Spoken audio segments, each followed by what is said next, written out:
Hidden from the street by a high wall in Charleston, South Carolina, is the oldest surviving Jewish cemetery in the South. Originally, and during its early years, this cemetery was known as Beit Hayim, House of the Living, a euphemistic Hebrew name for a cemetery used by many old Sephardic congregations, signifying the belief in the soul's life after death. When Cumming Street was created many years later, the name of the street became the designation of the cemetery. It is located on the west side of Cumming Street between Morris and Cannon Streets. At the time it was established, the cemetery was well beyond the then city limits, above Boundary Street, which is present-day Calhoun Street. This cemetery is a significant reminder of the Jewish presence in this city, state, and nation from the earliest times when South Carolina was still a colony of Great Britain. Jews were attracted to the Carolina colony and Charleston, its chief city, by its climate of religious tolerance, equality of economic opportunity, and social acceptance. They flourished in what they acknowledged was a happy land. Jews have lived in Charleston since 1695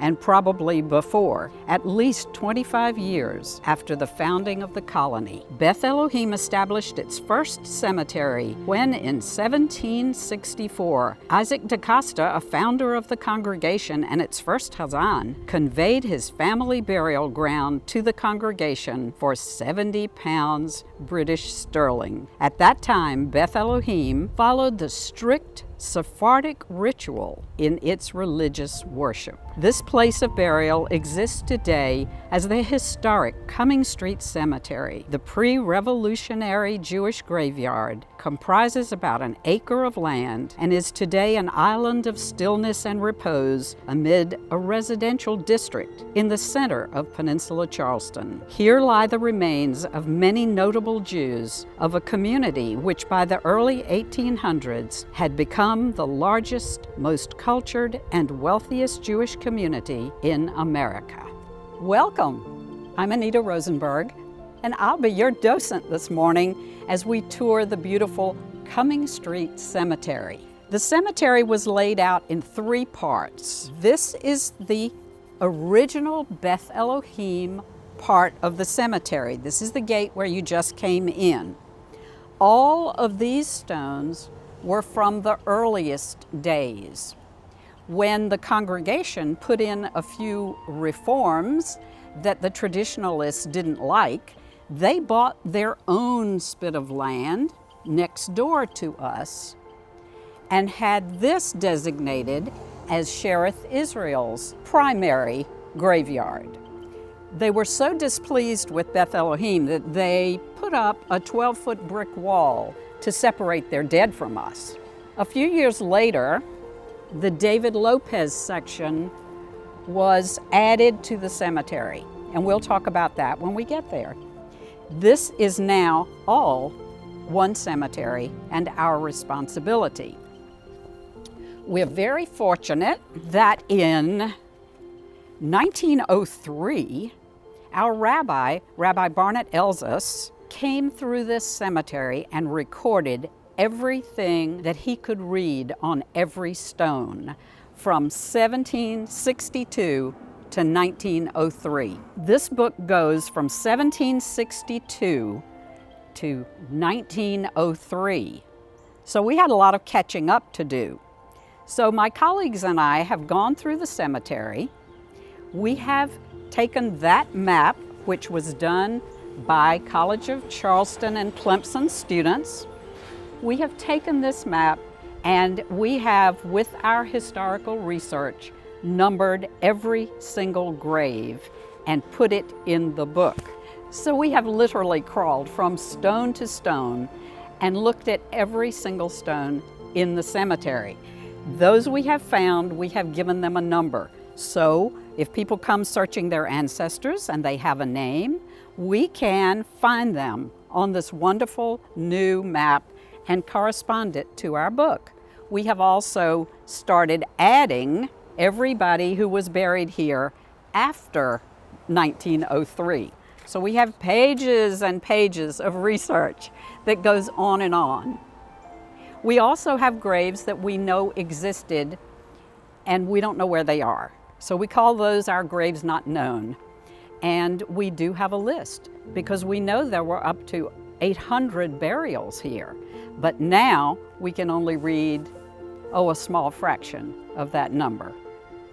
Our restoration work continues, and we're able, through grants and lovely donations, we're able to continue restoring stones and moving our history forward. There are many different styles of tombstones to be found in this cemetery. One example is this urn. The urn housed the eternal soul. So the urn was used as a decorative device on an obelisk, a long obelisk. If the urn was draped, as this one is, if it was a man, it would have been his talit. If it was a woman, it would be a sign of modesty. This style is known as a cradle grave. It has a border around it and is known as cradle or bedstead. The box tombs that you see over there are simply decorative. Everybody's 6 feet under, nobody's in the box. The box tomb was a decorative style with the slab on top with people's stories told in great detail, which happily we have in that little book. Now, if you see a tall obelisk like this that's cut off at the top, and we'll see other examples of that, the family is telling you a story. They're telling you the mighty have fallen. And if you see it on a child's grave, the good die young. So let's take a walk.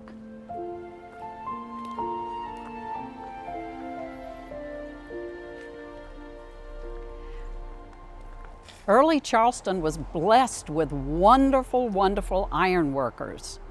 These examples of ironwork are very, very old, and we're doing our best to restore them so that they can be preserved for history.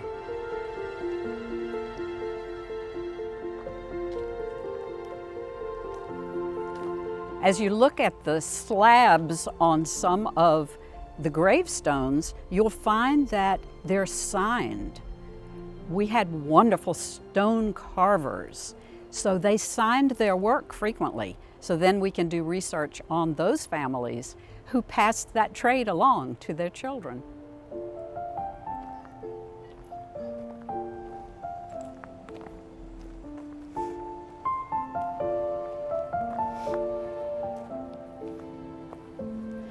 Here's an obelisk that's cut off.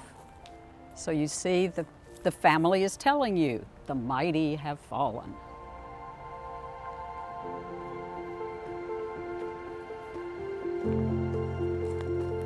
Want a ghost story? This is the grave of Gus Poznansky Jr. Now, for those of you who know, Sephardic Jews name children after living relatives. Ashkenazi Jews, generally speaking, do not. Gus Poznansky Jr., who was named for his father was our rabbi who believed in the reforms. He was very, very open to the reformers' petition. And even though he had left before the Civil War began, his son, who had grown up in Charleston, these were all his buddies, and he came back to fight with his buddies in the war and sadly died at Secessionville, right up the road here. So we decided to clean Gus's stone.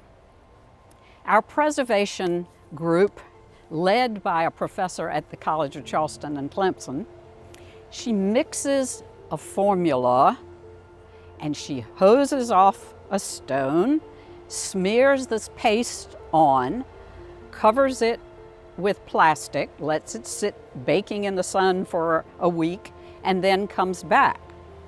So she's standing here lecturing to her students, and she's telling them what she's doing, and she puts on the paste and it starts to bubble. She's been doing this for like 40 years, and she had never seen anything like this. So she didn't say anything to the students at all. So then she puts on the plastic and they go away and they come back the next week for their class. The plastic, like a shower curtain, had exploded. It was everywhere. It took us forever to clean it up. So we said, apparently Gus was very displeased with us cleaning his stone. So we have assured him that we will never clean it again. There was a very large tree in the back that was compromising the wall. So we got permission to take the tree down.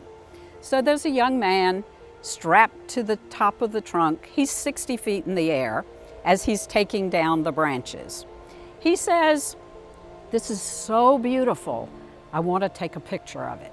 So he takes out his telephone and he snaps a picture of the cemetery.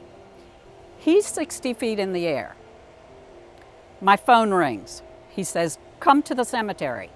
I said, "Why? What's the matter?" He said, "You have a ghost." I said, "Oh, Charleston's full of ghosts. Keep cutting." He said, "No, I have a picture of your ghost." I said, "I'm on the way." So when I got here, he shows us his telephone. He did indeed have a shadow right here. You see anyone? No one's here. We clearly could see the ghost. We blew up his picture. We have the positive, we have the negative, and we have the picture. I said, "Oh, I know exactly who that is. That's Theodore Belitzer," because we happen to have a picture, a real picture of him in our museum at the synagogue.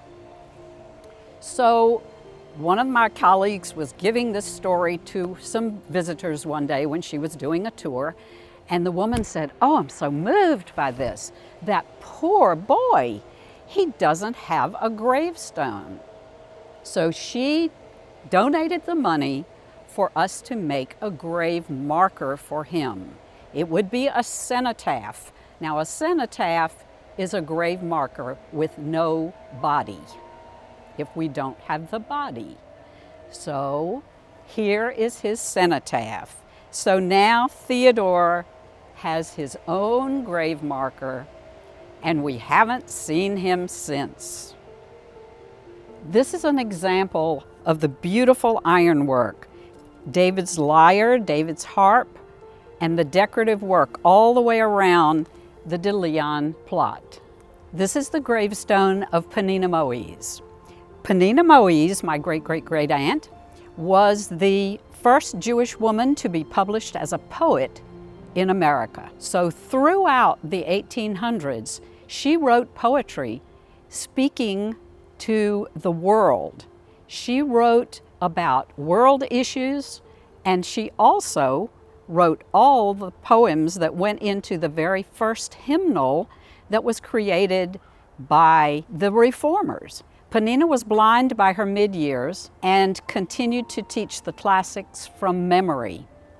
Her sister Rachel and her niece Jacqueline, they were known as the Trio, and they had a little school on Lower Cumming Street where they taught society girls. Now, Penina was very interested in education, and she wanted those girls to have all the advantages the boys did. They should learn science and math and all the interesting pieces of world history. So she made comment about anything that was going on in the world. Her first publications were about 1819 in women's magazines. By 1833, she had published a book called Fancy's Sketchbook. And we're very fortunate at the Jewish Heritage Collection at the College of Charleston to have a copy of that wonderful, wonderful book.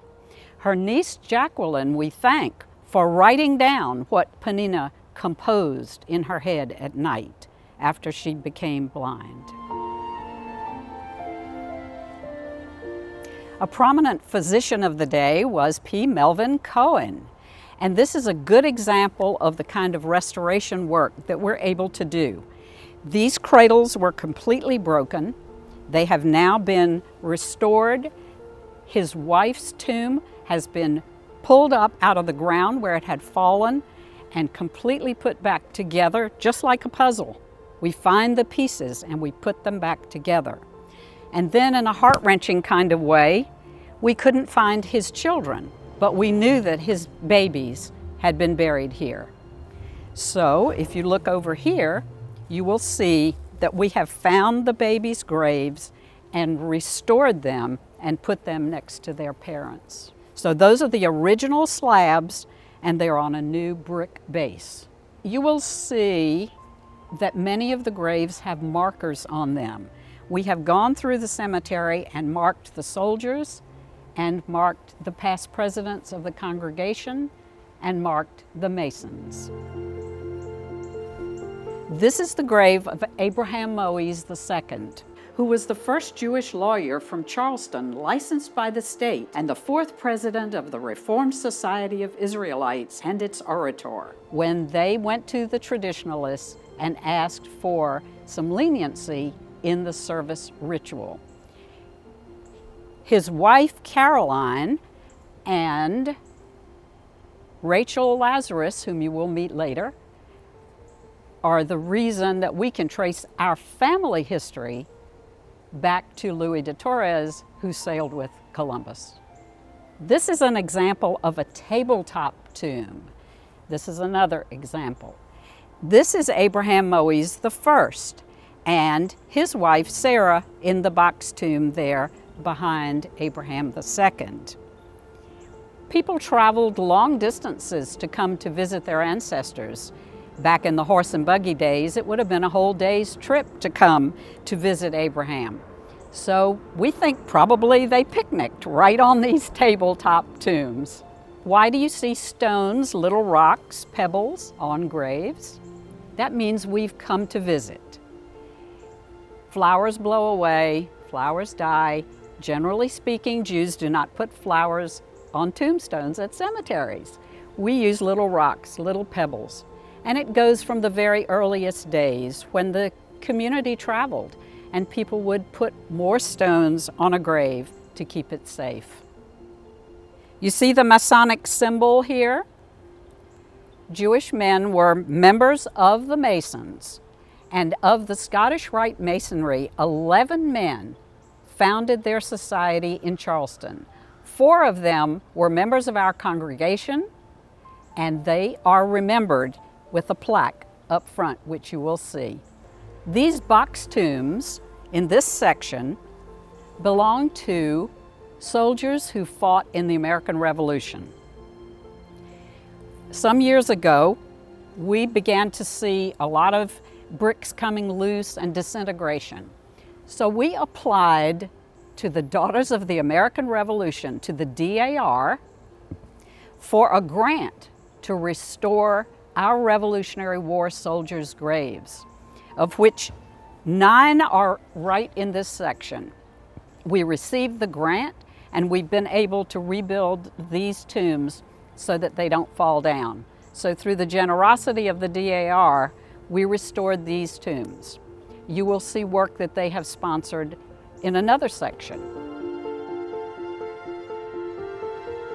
Ready for another ghost story? We had a group in here led by a rabbi, and when he saw Zipporah Noah, the mother of Mordecai Manuel Noah, who was a very controversial figure and was constantly arguing in the early 1800s papers with our friend and relative Isaac Harvey. So his mother is buried here. So the rabbi said, go away, leave me here with Mrs. Noah, and take your tour on, and I want to have a word with her. So we said, sure, fine. So he came, he said a blessing for Mrs. Noah. A little bird was sitting over here. The little bird was not disturbed in any way by him being here, and it sat patiently until he finished his prayers. When he came to join us again, he said, you know what the word Zipporah means? And we said, no. He said, little bird. This is the oldest identifiable grave in the cemetery. This is the grave of Reverend Moses Cohen. He was our first spiritual leader at Beth Elohim. It is carved on slate, beautifully carved and very fragile. But it has been here since 1762. We haven't cleaned it, we haven't touched it, all we do is admire it. If you look closely at it, you will see the crown of a good name, his hands in the rabbinic blessing, here lies, and here's his story in Hebrew, and here's his story in English. We put a plaque so that people could identify it as the oldest grave in the cemetery. As we do restoration, sometimes we find the most exciting things, and this is an example of that. One of the founders of the first congregation of Beth Elohim, people who laid the cornerstones for the very first 1794 building, this was one of them, Mordecai Ottolenghi. We have his name right here in the grass. We have just found these pieces. It's like putting a puzzle together. We don't have all the pieces yet, so we haven't tried to raise it onto a brick foundation. But we've almost found all the pieces, so we continue to look throughout the cemetery. We had no idea where this was, and we literally dug it up from right here. Okay, this looks like any other stone you would see in a cemetery. Listen.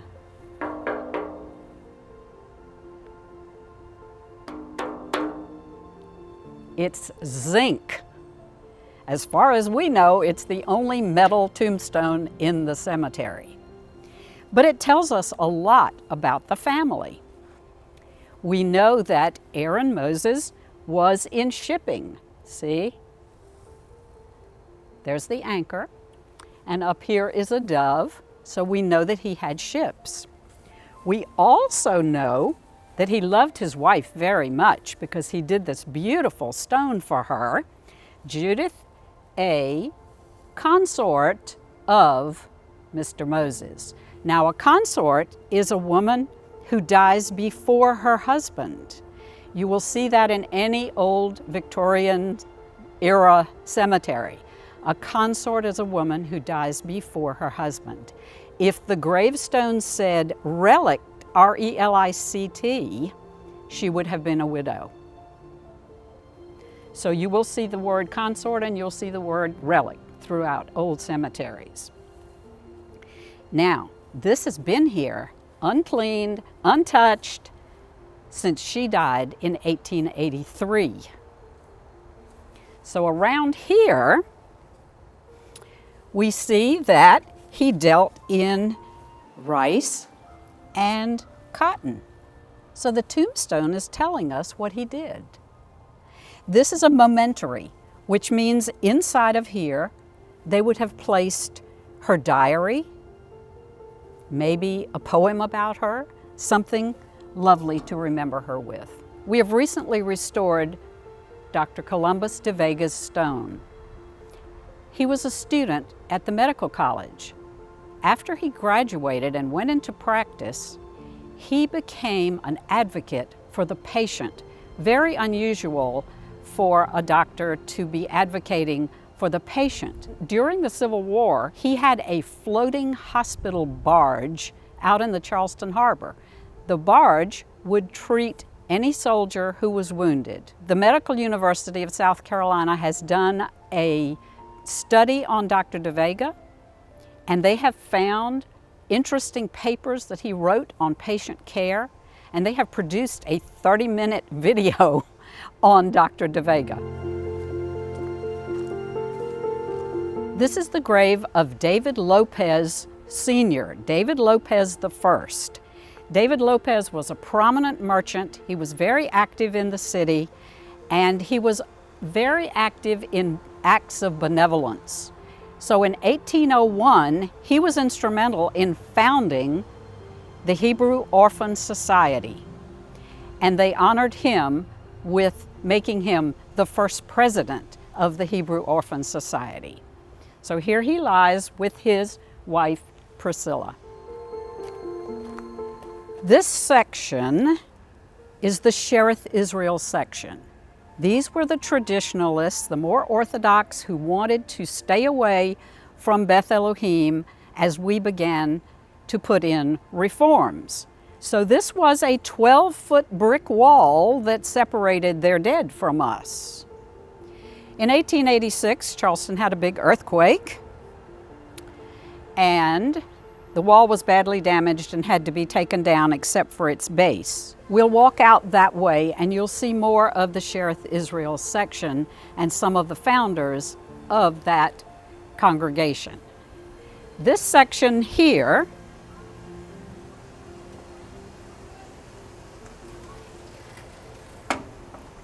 is the David Lopez section, the son of David Lopez I.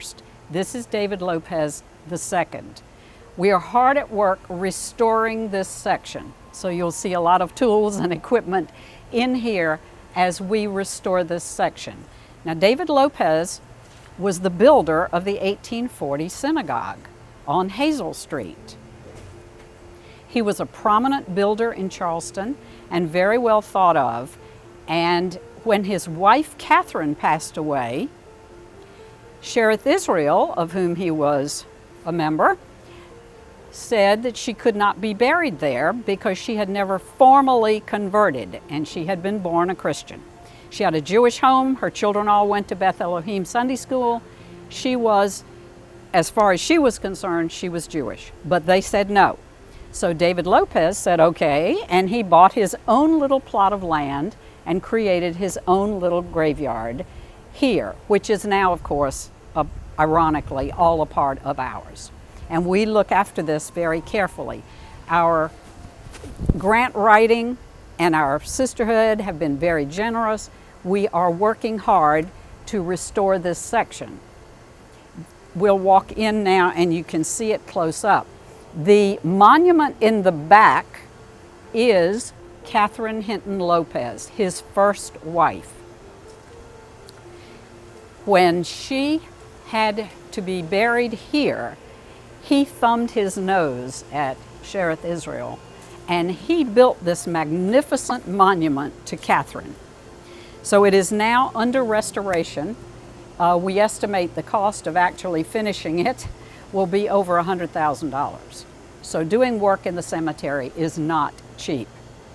The wrought iron will be reinstalled across. We've put earthquake rods in it to keep it from falling down. And we are now in the process. We have built the towers back. And we think when he dedicated this monument that he even put flags in the top because there are little holes in the top of the of those. So that is in process. We hope to finish it this year. This is David Lopez, the builder, right here. And after Catherine died, he married my ancestor, Rebecca Moise. He had a number of children with each of these wives, some of whom and nephews joined him in his building business. He was very prominent in what to do with phosphate, and there's a long biography on him with wonderful he was a remarkable young man. His sister Sally Lopez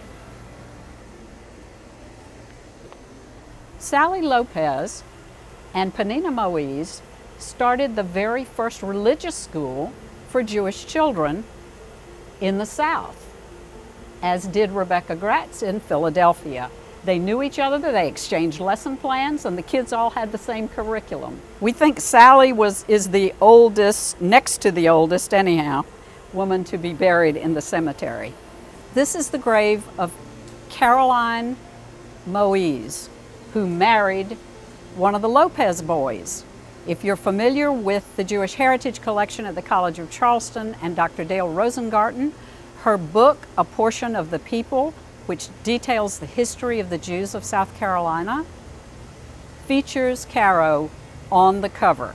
The painting was done by her grandfather, Theodore Sidney Moise, and she's a very beautiful young lady who sadly died very young. This is a beautiful example of restoration work. Both of those uprights were buried in the ground. We knew they were there. We knew part of the cradle was there, but we had to dig around, and we found these stones, and they've now been restored and put back into their original pattern. You can see how far down in the ground they were by looking at the bases. As far as we know, this is the only bowl and pitcher. A Levite would have washed the hands and the feet of the priest, and generally speaking, they would have put that on their tombstone. There may be others, but this is Anton Summers, and that is why it is on his tombstone. This one is under restoration at the moment. The ironwork is being recast, which is missing from the four corners, but we have pictures of it, so we know what it looked like, and it's being recast now. These two little boys, we couldn't figure out why they were buried with one tombstone. So when we did our research, we found out that their mothers were sisters. They were first cousins and were born and died about the same time.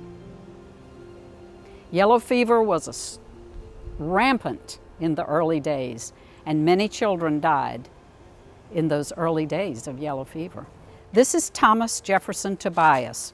Now, Thomas Tobias was one of the historians for our congregation, and through his efforts, the very first one of those little booklets was printed.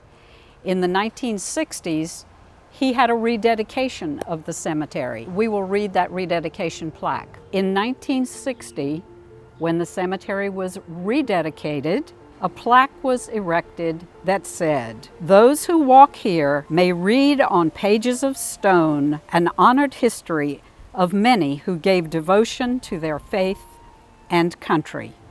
This is a very beautiful, unusual stone because it's carved on both sides. So she has the urn, which housed the eternal soul, the flame on top,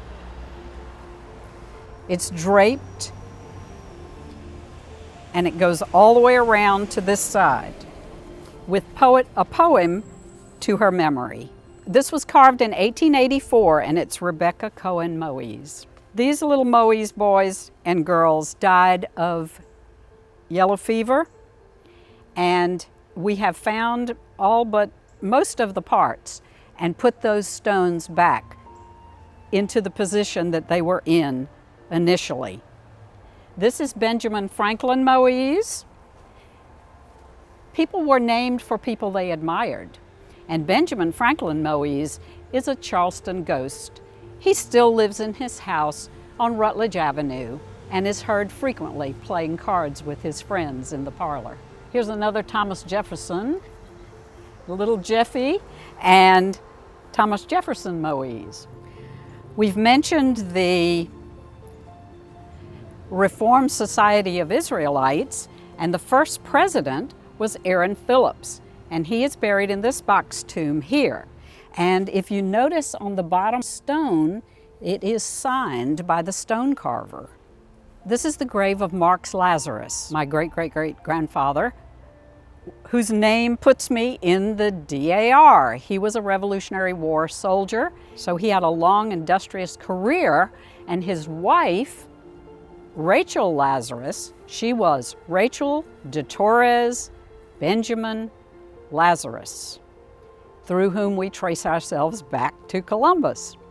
Now, Rachel was a very interesting lady. She was a sole trader.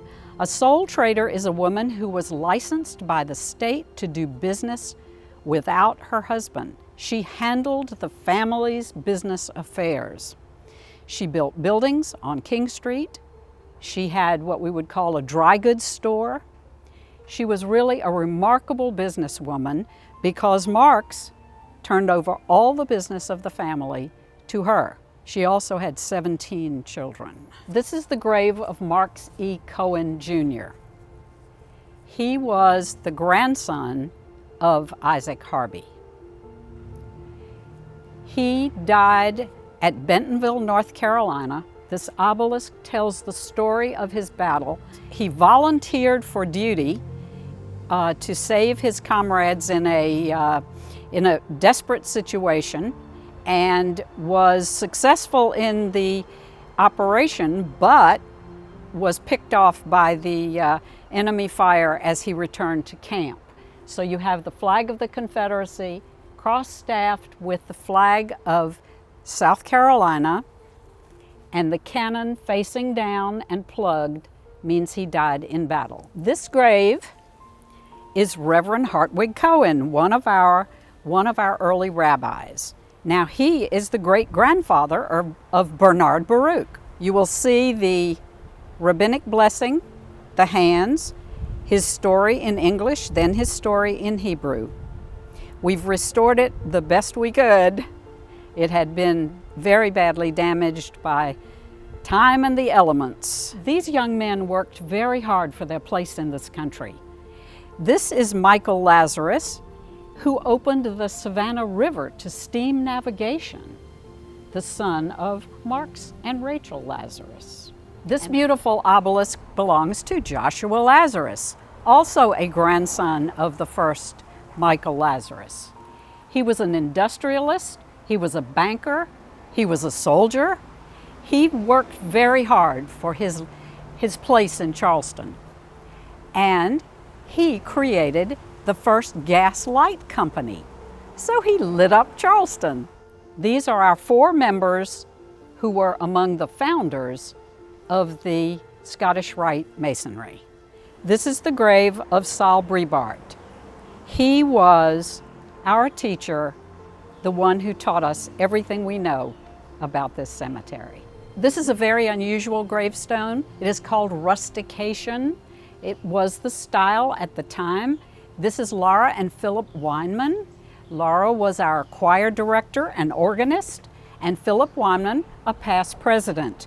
We think that they meant to show her music with this musical scroll here. All the pieces were scattered about and down, and we have found all the pieces and rebuilt the cradle and cleaned the stone. This stone is Annie Simpson. She was the very first president of what would become today's sisterhood. As keepers of this historic burial ground, there are many to thank. Thomas Tobias and Saul Breitbart, whose research and patience gave us the building blocks on which we stand today.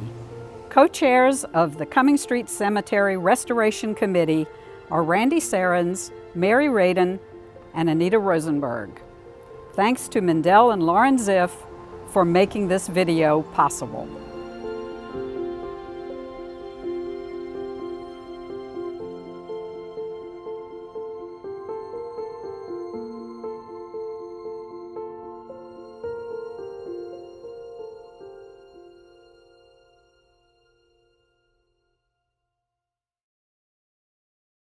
Buried in this cemetery are 11 members who fought in the American Revolution and others who were patriots involved in funding and strategy for the war. 6 soldiers of the War of 1812, 2 soldiers of the Seminole Wars in Florida, 25 Civil War participants, 6 rabbis of the congregation, 25 past presidents of the congregation, 4 of the 11 founders of the Supreme Council of Scottish Rite Masonry, Abraham Moise II, the first Jewish lawyer from Charleston, licensed by the state, and the 4th president of the Reformed Society of Israelites and its orator. Penina Moise, whom we visited earlier, Dr. Columbus de Vega, whom we visited, and Joshua Lazarus and the Lazarus family.